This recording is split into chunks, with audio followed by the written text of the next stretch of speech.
Elsewhere, members of the National Assembly have hailed the National Treasury's budget estimates for the financial year 2025-26, saying it is a reflection of the bottom-up economic transformation agenda model.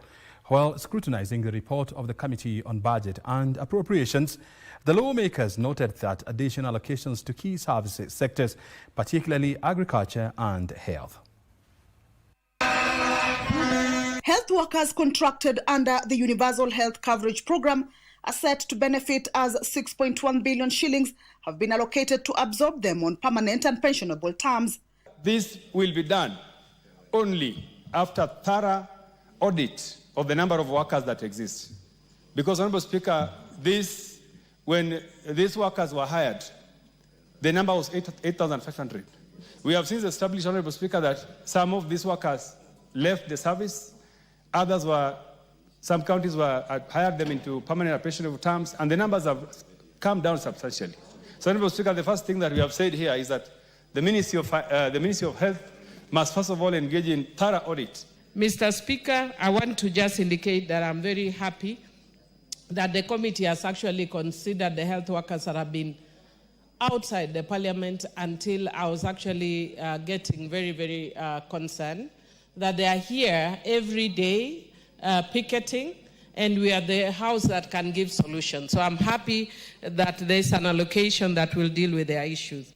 Legislators are reviewing the budget, termed it balanced and aligned with the government's bottom-up economic transformation agenda model. The focus on broad-based allocations is seen as a move to uplift grassroots communities through targeted investments. Mr. Speaker, the biggest point about the budget that we're discussing now is the point of inclusivity.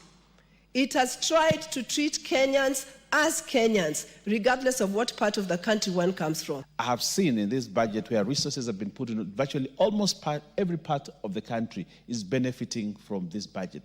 Probably, Honourable Speaker, is the only budget since independence that we have such a budget, thanks probably to the broad-based government.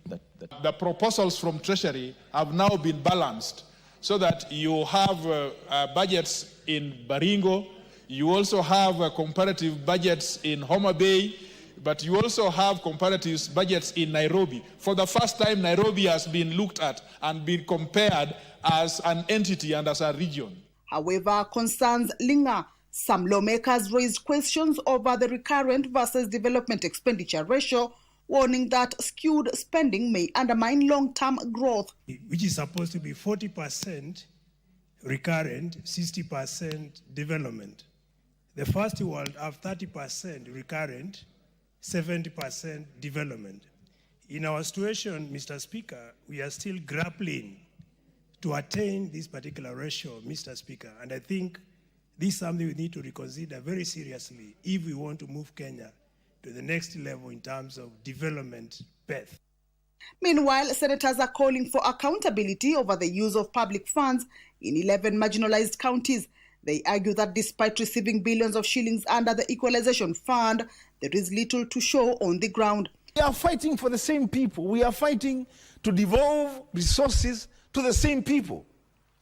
And I said here the other day, Madam Speaker, and I want to repeat, that the constitutional provision that at least 15% of the money should go to counties, 15% is the lower limit. At least let us find a way of rewarding good governance practice in this formula, the same way CRA had proposed to us in the third generation formula.